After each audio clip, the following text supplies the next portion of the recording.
Hi, this is Jose Luis, and welcome to a new section on the series Introduction to Parametric Modeling, where in this section we're going to take a closer look at data lists and list-related manipulation. Why is that? Well, in the previous videos, we took a look at data trees, and we saw how in the case of Grasshopper, the way data is typically organized, like for example, when we subdivide a surface into UV points, is that the component gives us this structure that is called a data tree, where the data is divided into three main branches, each one of them with a path, and then each branch contains a list of data, a list of items, which is in this case 4 items, so 4 points for each one of those subdivisions. And then we also saw in the previous videos that there were two main operations that we could do at the level of data trees. That was grafting the tree so that now every single item had one element, had one branch for itself. So creating more complexity or branching out more the data. Or we could do the opposite operation. From the data tree, what we could do is like we could remove all the complexity and just trim it down, flatten it to the simplest possible data tree, which is just one tree with a branch called 0 and all the information, all the data inside of it as a one single list. Okay? Now, this is great, but very often when we work with geometry where we need to make sure that certain elements are connected to certain other elements, for example, it will be very often the case that data tree manipulation will either not be enough, or there will be operations that will be so drastic, they change so much of the structure of the data that it doesn't let us work with finer detail of how to match or how to combine different elements. So in those cases, what we will need to do is, instead of working or reorganizing the data at the tree level, very often what we will need to do is we will need to work with the data, but only at the list level. So instead of moving or changing the whole data tree, we will need to work with data and perform operations and resorting, reorientation only with data at the level of the list. And we will leave the whole data tree as the structure of the data tree as it was. So in this video, I would like to break down some concepts related to data lists. I would like to showcase some operations that we can do with lists of data, and I would like to show you examples of how to do that in the particular case of Grasshopper. Because we're going to be talking about lists. Lists are a data structure that is actually very common to most of the programming languages that I know of. So many of the operations that we will learn here, you will be very similar or will have mirrors in other programming environments.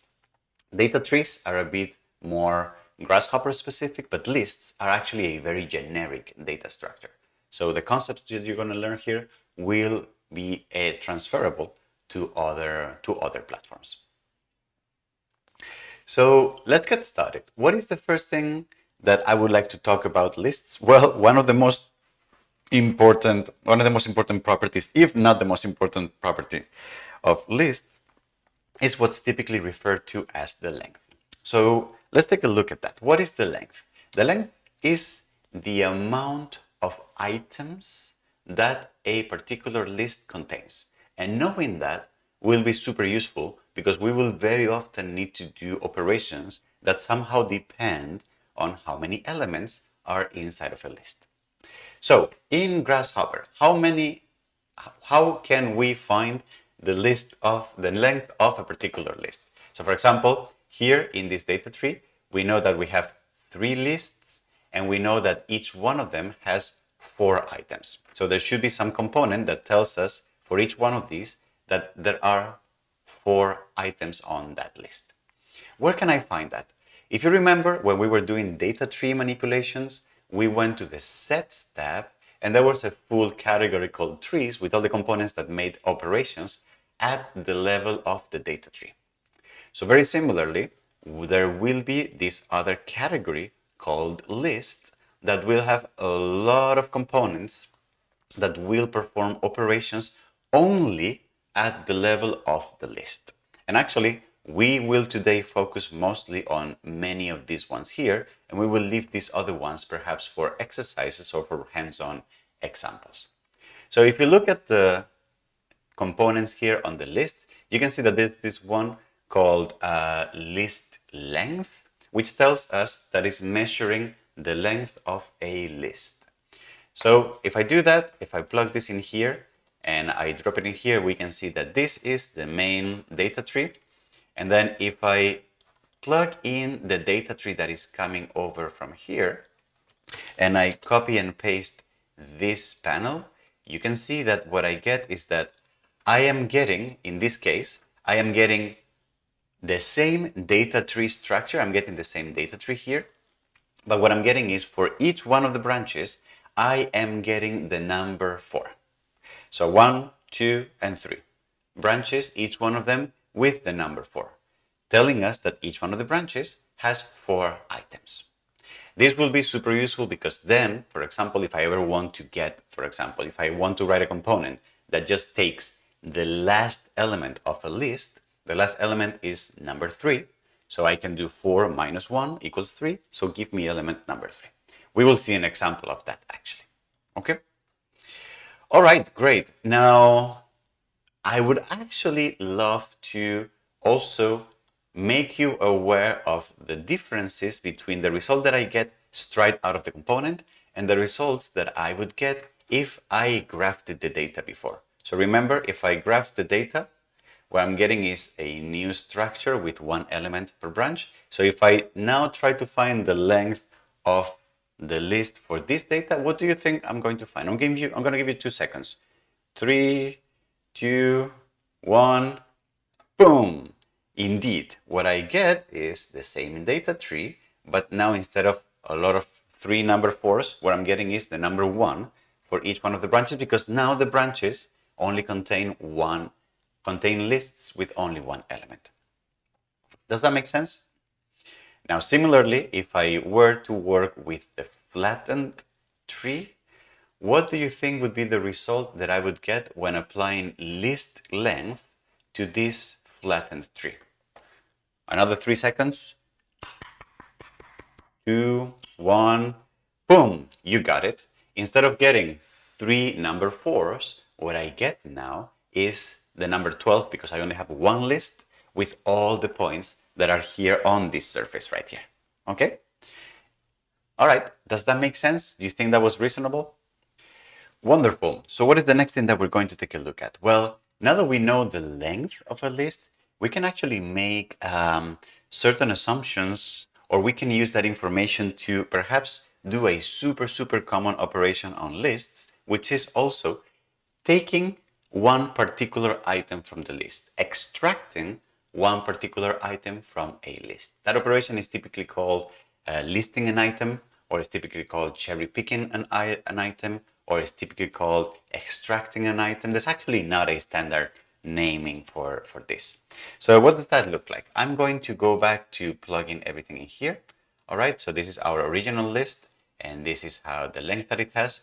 And what I'm going to do now is I'm going to go to the lists operator, and I'm going to look at the list item component. The description says that it retrieves a specific item from a list, which I think is very interesting. So I'm going to drop that here. I'm going to copy, and I'm going to copy this here. And then what I'm going to do is I'm going to plug in here a panel. There you go. And then I'm going to plug here the list. So let me take a look at the inputs first. So input L is the list, the base list. I is going to be the item index that I want. So that's going to be, and it's going to be an integer. So for example, I'm just going to type here a number 10, and I'm going to move it to 0. And then we'll take a look at the W in a second. Okay. And then what I'm also going to do is, just for the sake of visualization, I'm going to plug out here, I'm going to plug the output. Okay. So what does that mean? What we can see is that now this was the original list, And what I'm doing is, from that original list, I am retrieving all the items that have an index number of 0, which means that on this list, that would be, for this tree, because we have 3 lists, it would be this one first element, this first element of the second list, and the first element of the third list, which are the ones that we have here, and which you can see are the ones that were at the beginning of the surface. If I now crank this to the value of 1, you can see that now from the original list, we are retrieving the second item, the one with index number 1, the second item here, and the second item here. Those are the ones that you can see here. And it's very important to notice how these items on the new list, now they don't have the index number 1 anymore. They have the index number of 0, because if you remember, we discussed how index numbers always have to start at 0, and they have to be sequential.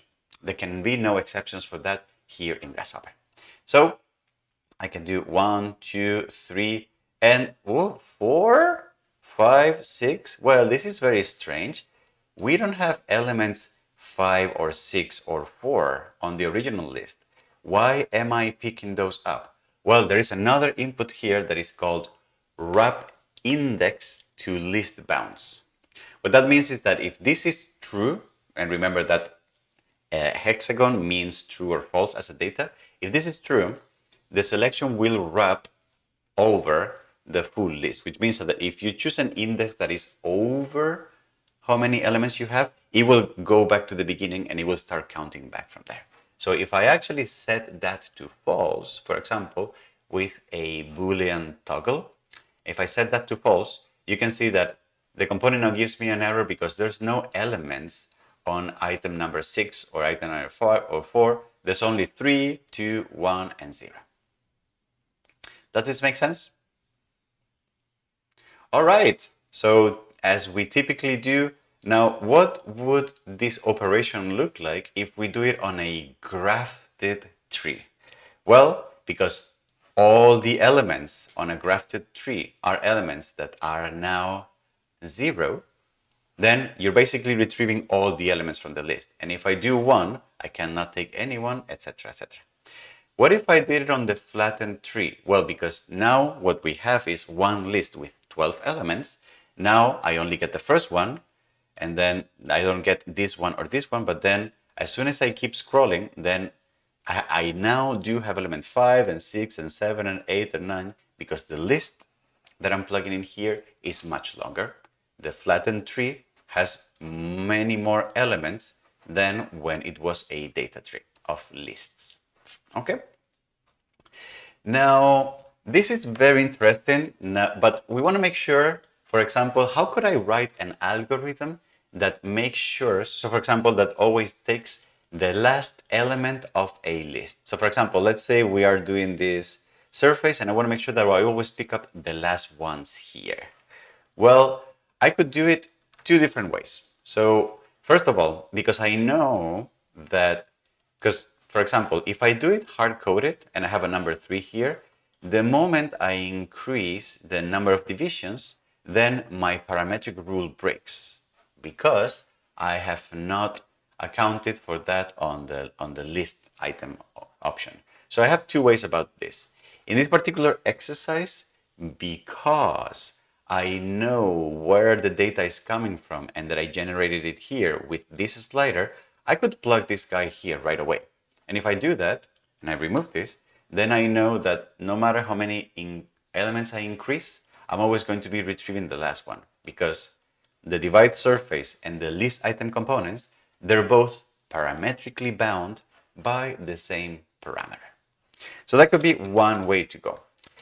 However, if we are coming from some very, very complex operations, blah, blah, blah, if this was computation, whatever, we may have lost track of the number or the parameter that actually generated that sequence. Or if we don't really know there's no such parameter, we can't really do this operation. So a more programmatic way of doing this is saying, well, I know that here each list I have 3 lists and each list has 4 elements. So, and I know that because I did list length. So what I can do is I can subtract from this value, I can subtract the value of 1, and then I can, so that I know the number of the last element parametrically, and then I can plug that in here. And then if I do that, then no matter how many elements I add, I'm always going to be fetching the last one. Does that make sense? This is a super common operation. Finding the list length and using that to retrieve the last element of a particular list. Super common operation. You're going to see that extremely often.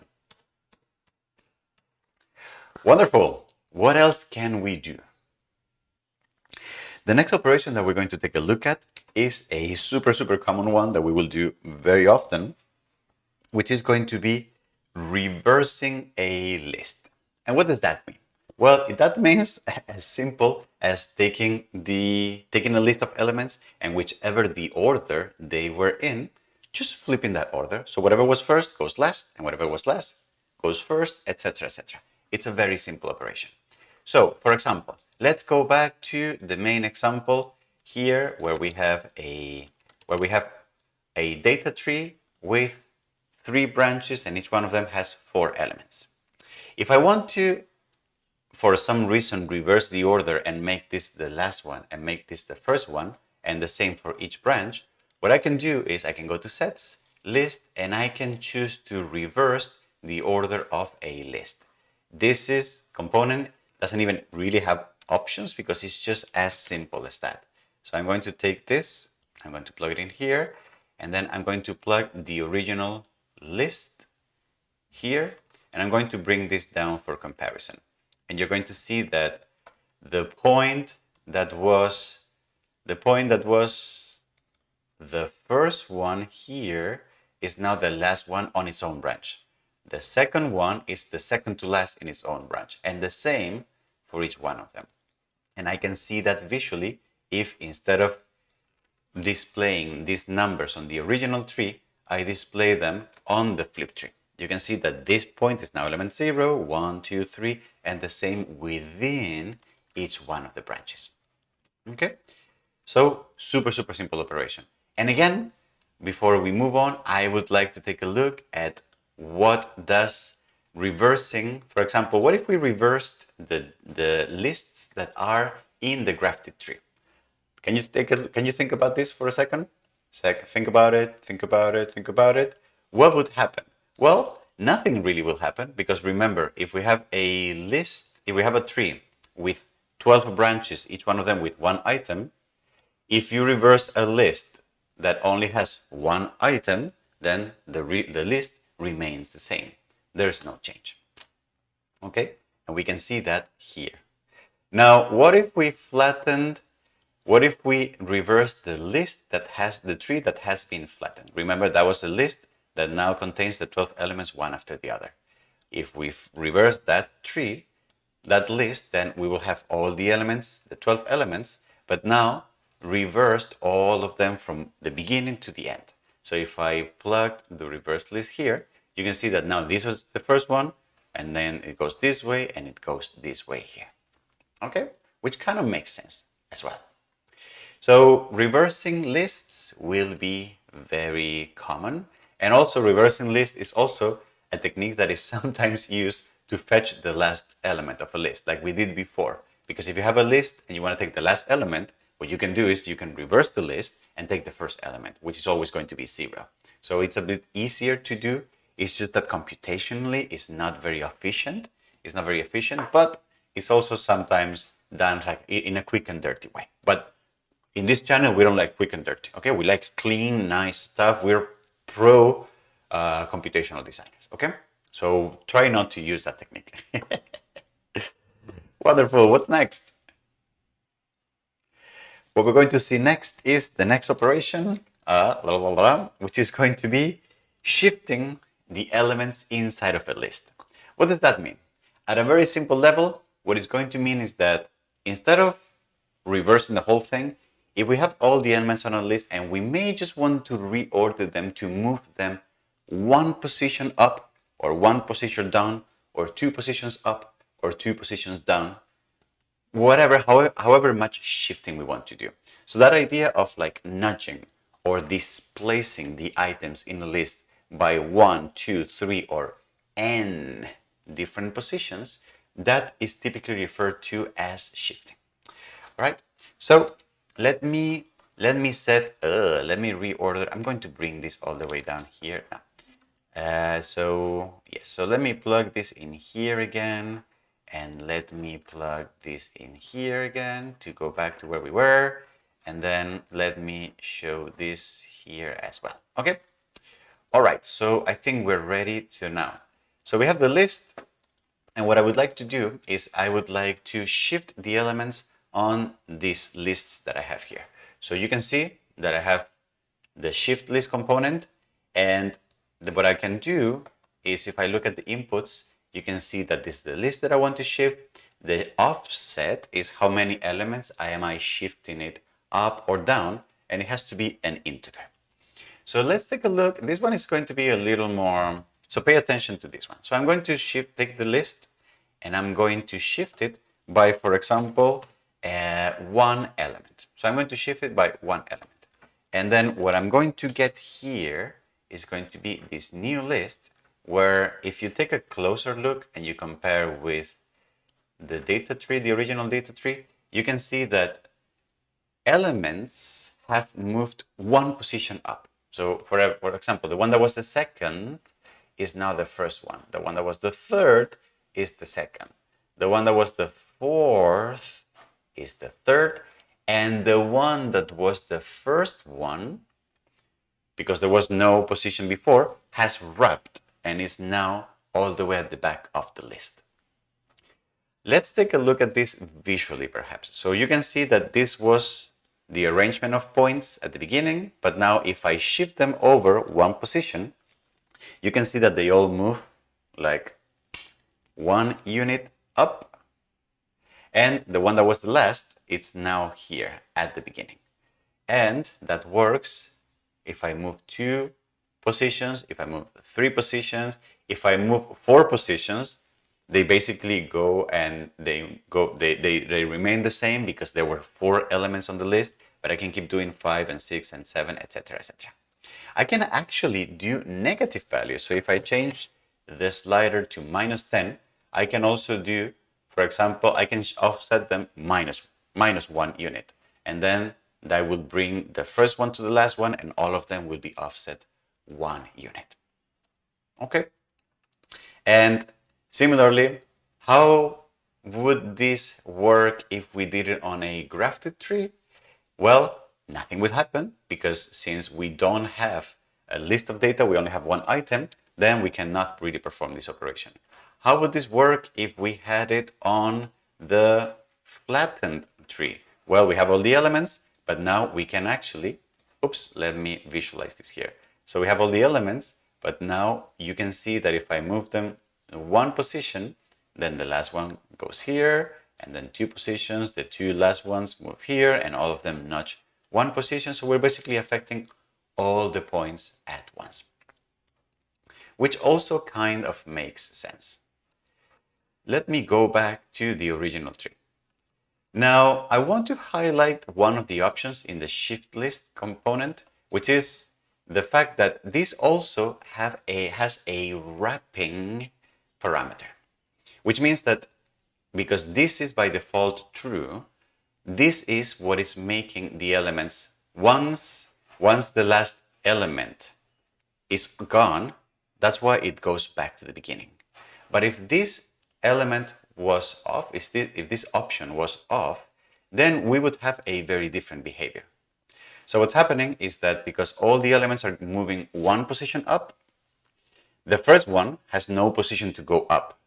And because it has no position to go up, and we have set wrapping to be false, then it doesn't move to the end of the list as it used to before. Now it just gets disappear. It just falls out of the list. So shifting 2, shifting 3 because if we have this set to false, then basically elements fall out of the list. And same for negative. So for example, if we want to do negative -1, what's happening is that all the elements are moving one position to the bottom, and the last one disappears. And then, because they all have to start from 0 as an index number, then that's why these 2 and these 3 remain with the same index number. The same for -2, -3. You see how we're dropping elements from the end of the list. So it turns out that shifting is a very common operation for moving things around, but also implicitly, because of this behavior, is also a super common operation to remove the first element of a list, to remove the last element of a list, or to remove the first 2, the last 2, etc., etc. It's kind of a byproduct, or like an implicit operation that we do, like a result that is not exactly shifting, but it's kind of embedded in the logic of shifting. So when actually I personally think that this behavior, the dropping elements, is one of the most useful ones in the shift list component. So I'm going to leave that there for you to sink it in, okay? The next operation we're going to take a look at is going to be called splitting. And splitting, as the name pretty much says, is taking a list and then subdividing it in 2 lists based on some kind of index factor of where are we chopping that list. So it basically means chopping the list in 2 different lists at a particular position. So how does that look like? We're going to go to sets, list, and you can see that here there's a component called split list into separate parts. I'm going to drop this here, and you're going to see that I have the list and the splitting index. So I'm going to plug in here. Oops, I plugged it in the wrong way. I'm going to plug in here the list, and I'm going to say, for example, that I want to split at index number 1. So what that's going to give me is it's going to give me 2 lists on A and on B. And what this means is that here on the output A, what I get is everything that was before the index 1. And then for output B, what I'm getting is everything that was at index 1 and after. So for example, if I can look at that, what I get is at input A, if I'm splitting an index, I'm getting 0, 1, 2, etc. And then if what I'm looking at is B, what I'm looking is everything that was at index 1 and after. Okay? Now, as I said before, this means splitting, but if I don't want to use one of the outputs A or B, this is also implicitly a way of removing, for example, the first element of a list, or removing the last 3 elements of a list. However you want to see it. It's also an implicit way of doing that. And as usual, if I do this on a grafted tree, what I get is parameter A, I get all the elements just as they were, and on parameter the output B, I get nothing because all the elements have an index of 0. And if I do this on the flattened tree, then I basically work with all the elements now from the full data tree because it was flattened.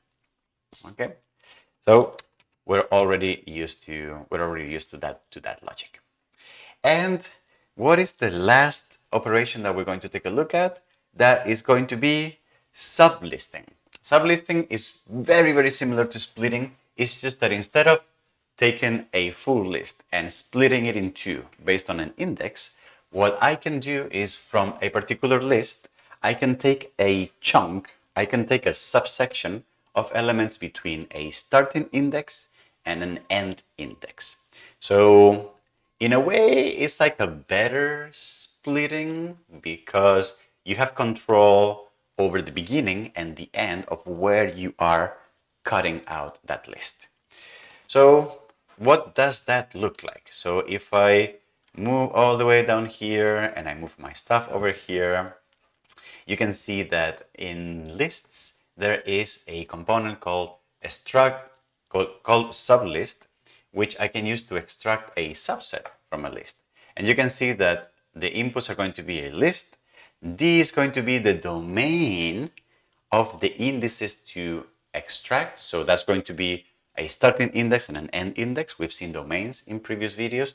And then W is going to be whether if I want to wrap or not, similar to what I've seen in previous components. So I'm going to plug in the list in here, and then for the domain, I will need to create a new domain. I'm going to construct a new domain from starting, for example, from, I don't know, let me start from the value of 1, and let me, sorry, let me move this here. Let me start from the value of 1, and let me do the value of 2, for example. If I do that, I'm going to get a list that is going to look something like this.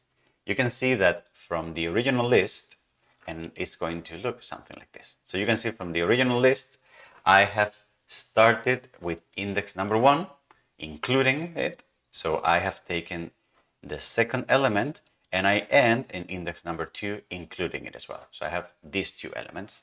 And therefore, what I have done is I have taken a chunk of that list that starts at index 1, at previous index 1, and ends at the previous index 2. So in a way, taking this out is a bit cleaner, it's a bit more of a programmatic way of doing this. So now, if I do that on the grafted tree, it's not going to work. But if I do this on the flattened tree, you can see that I can now reach out much further, and because all the elements are part of the same list, as we typically do. Wonderful. So I think with this information, with understanding that lists have the most important property being the length of that list, and then that the basic operations that we can do are retrieving an element from the list, flipping the list upside down, reversing it, shifting it, so moving all the elements, offsetting all the elements 1, 2, 3 positions, and then splitting them and sublisting them, so extracting chunks of that list. Those are the most common operations that we can do with lists. And those are going to be the bread and butter of most of the operations most of the modifications that we will do to lists, so that when we combine them together or we match elements with each other, we can do it in a very fine, controlled way. Okay, so with that, I think I'm satisfied with, I think we have enough to start actually taking a look at how we can use this for our advantage. So I would like to invite you to join me in the next videos, where I think before we see anything, I think we're going to start doing a few hands-on exercises and practice all these techniques with examples, okay? So let's do that in the next videos. But in the meantime, if you thought this was useful, maybe you want to like this video or even subscribe to the channel, and even this is crazy, but maybe turning on notifications so that you can be up to date when we go live and when we publish new videos. Thank you very much, and see you on the next videos. Bye.